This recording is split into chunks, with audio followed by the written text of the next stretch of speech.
Welcome to episode 2 of Functional Enough. This is a podcast about lived experience with complex PTSD and bipolar disorder type 1. This is not a self-help show. It's not a recovery story of me. It's just honesty about what it's like to live inside these conditions. I answer questions that people don't want to ask or maybe don't know where to find the answers to. And I'm not here to say that I have all the answers to these questions. I am just going to talk about how these questions impact me. And maybe you can relate to that and know that you're not alone. My goal here is to create a community where people feel seen and heard and understood and make them feel less alone. I know what it's like to suffer in silence and grapple with things alone, and I'm here to tell you that you don't have to. So, I'm not here to get a ton of views or anything like that. If I help one person or make one person feel less alone, that's an accomplishment for me. So in this episode, we are going to talk about having a normal life when you have these disorders and being loved by somebody when you have these disorders. Before we get into that, I just want to remind you guys, it is super helpful if you subscribe and rate the podcast, leave a comment, ask your own questions that I can answer in future episodes. You can email me at functionalenough.submit@gmail.com and also submit your questions. They will be anonymous if they end up on the show, so I'm not going to put anybody on blast or anything. I have a Patreon page, so if you subscribe to Patreon, you'll get bonus content, bonus episodes, maybe some early release episodes, maybe some videos of me talking a little bit more about my trauma, my experiences a little more in depth, because I'm not going to do that here. I talk about trauma in a general term because I don't want to trigger anybody or trigger myself, honestly. I try to focus on the effect of the trauma and how I work through it rather than the actual trauma itself. And then I also am on Apple Podcasts, I'm on Spotify, YouTube, so you can really find me anywhere. If you just type in Functional Enough, I've got my little yellow logo, it's kind of hard to miss. And then I also have a Discord channel, so you can also, chat in there with me, ask questions in there, and I have links to my other pages on my Discord as well. So let's get into it. So let's talk about having a normal life when you have both or one of these disorders. And real quick, when I say these disorders, I'm talking about complex PTSD, which if you don't know is just PTSD, but it is coming from multiple different traumas over time, so it's not just one event. And then bipolar disorder is a mood disorder where people go from really high highs to really low lows. So just wanted to slide that in there real quick in case you're not aware. So normal is very subjective. So I would ask you, what do you think is normal? Because what's normal for me might not be normal for somebody else. Some people want the white picket fence, house, car, kids, all that stuff. And some people want nothing to do with a life like that. So it's really about what you want out of your life. And you might have some more hurdles than other people. You might have to do a lot more work to get to your goals. Maybe that's doing a lot of therapy. Maybe that's doing, or taking medications, doing different things to try to work on your mental health or get yourself to that point to reach that goal. But it is possible. One of the big fears that I have is kids. I've always wanted to adopt and foster, but I have this fear that I wouldn't be a good mom because I'm bipolar and I don't want my kid to ever see me in psychosis. Psychosis was one of the scariest things that's ever happened to me, being in that state, and I don't even remember most of it, but from what I do remember, I was terrified, and I don't want my child to ever see that. My grandma was schizoaffective and bipolar, and my mom has memories of hiding under a table because my grandma was throwing plates at the wall. Guess who also did that during psychosis? Me, along with some other breakable things. And she was institutionalized a lot when my mom was a kid, and I don't want that, for any future child I might have. So that's something that I grapple with still, so you're not alone if you feel the same way. But when I think about all the reasons I'd be a good mom, they outweigh the reasons that I would be a quote-unquote bad mom. I just worry that I wouldn't be, present for them the way that they need, and I worry that they would see me in a state that they shouldn't see me in, that might scare them. So that's just me being vulnerable about something that I worry about when it comes to having this normal life. And I have to kind of accept that my life might look a little bit different. But honestly, I'll take it because, like, when I was a kid, never imagined myself as an adult. Like, my friends would always talk about, like, oh, when I grow up, I can't wait to get married and have kids. And I'm like, grow up. Like, I always thought I'd be gone by now, like, if you know what I mean. Like, from the time I was 13, really, really struggled with my mental health and didn't really envision myself having a future because I didn't think I'd be here. And now it's like, it's not that I don't think about the kind of life that like I want to have. I have been living more like day to day since I've gotten, diagnosed, rather than trying to overwhelm myself with like what all the possibilities of what my life could be, or not be. So that's something that I kind of struggle with, and I try to just take it day by day, but I do still think about my future. And I've always wanted to help people. I worked in healthcare for 9 years. I worked for a nonprofit. I worked with children with autism. Doing this, I hope, helps people. So like that's, I think about what I want out of life, and I know that that's one of those things. I love to hike, I love to camp, I love to lay on the ground in the forest and, talk about how all the trees are connected. And, those are the things that I'm passionate about. So it's just about what you want and how you're going to get to that point. And then thinking about the things that might interrupt that or might kind of get in the way of that, and then figuring out a plan to get around it, because you can still achieve all your goals. You just might have to put in a little extra work or figure out like another route to get there, but you can still have, a quote unquote normal life. But don't get so hung up on what other people are doing or where other people are at in their life. You are your own unique person.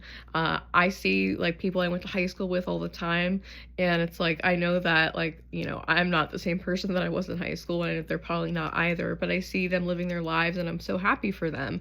And I don't have that feeling of like, oh, like I'm jealous or I wish that I had their life, because, I even know like I have these disorders and I'm sick. Like I wouldn't wish to be anybody else other than me, because I know that I'm very unique. And one of the things with having these disorders is you feel emotions very, very intensely. I'm also like a huge empath. Stuff from my childhood also made me, kind of the way I am when it comes to feeling energies and emotions very intensely. And when you experience the negative emotions really intensely, it freaking sucks. It is really, really difficult. But like the glimmer of hope I have when I'm in that space is that once you experience or you get out of that and you experience the joy feels that much more intensely. So it's like you can't have the joy without the despair. But that is hard to remember when you're in the middle of it. And it's hard to think about like the future or your life when you're in those really, really dark moments. But then just try to think about like, oh, but it's going to feel so good when I come out of this. And, feelings are temporary. They do not last forever. You will come out of it, and then you can get back to working on that plan for that amazing life that you want to have. So like I said, it might take longer, it might look different, but you can have everything that you want to have. All right. Next question. And this is one that just literally the other day I had to ask my partner about. And it is, can I be loved if I have these disorders? Am I lovable? Am I too much for somebody? If you're with somebody right now that says you're too much, I encourage you to dump that person, because you're not too much for the right person. But the other day, like I was just feeling insecure, and I was in my head. I was thinking about the fact that with this disorder, like sometimes I act in ways that I like would never act normally. And I was just kind of like embarrassed about my behavior when I was really manic and, in psychosis. And, I asked my girlfriend, I'm like, you love me, right? Like you still love me, even though I'm a mess, sometimes. And like, I'm not a mess. I'm mentally ill. But I needed that reassurance. And I'm a words of affirmation person too. So like, it helps when I'm reminded that like I am loved and I am lovable. But the right person will take the time to understand you. They won't just like, the good parts of you. They'll want to understand all the parts of you. And if they don't understand, they're gonna do what they can to try to understand, and that right person will do that. My partner did that for me. She read books about bipolar. She read books about PTSD. She started therapy to work on her own mental health to be a good partner to me, and like when I was in, that state of psychosis and when I was depressed, like she was there through it all. And no, it wasn't easy for her. And, I still feel terrible for like the ways that I acted. We learned a lot from that experience because that lasted from like January until like May. So it was a long time that, we went through the phases of manic and depression. And she was there through all of it. And the right person is not going to be scared away just because, you're sick and you're acting in a way that you wouldn't normally act. Now, you still have to take accountability. Like, I was mean to my girlfriend when I was in psychosis. Like, she tells me that I get like a look in my eye, like a different look in my eye. My tone is different. I don't even sound like myself. And I'm just cold and distant and mean. And I try to push people away. I am very good at pushing people away. And she didn't have it. She was like, you can try all you want, but I'm not going anywhere. But like she would respect like my space. Like she would leave the room if I was like, no, get out. But when I tried to like make her like leave, she wouldn't do it. And at the time I was like mad about that, but like now it's like, no, it's because like I got one of the good ones and she loves me. And she also was worried about leaving me alone for like safety reasons. But there's people out there that are going to do the exact same thing for you. They're going to want to understand you better. They're going to put in the work to understand you and support you and love you the way that you need to be loved, not the way that they want to try to love you because it's more convenient for them. Or maybe it's how they want to be loved, so they assume it's how you want to be loved, which isn't always the case.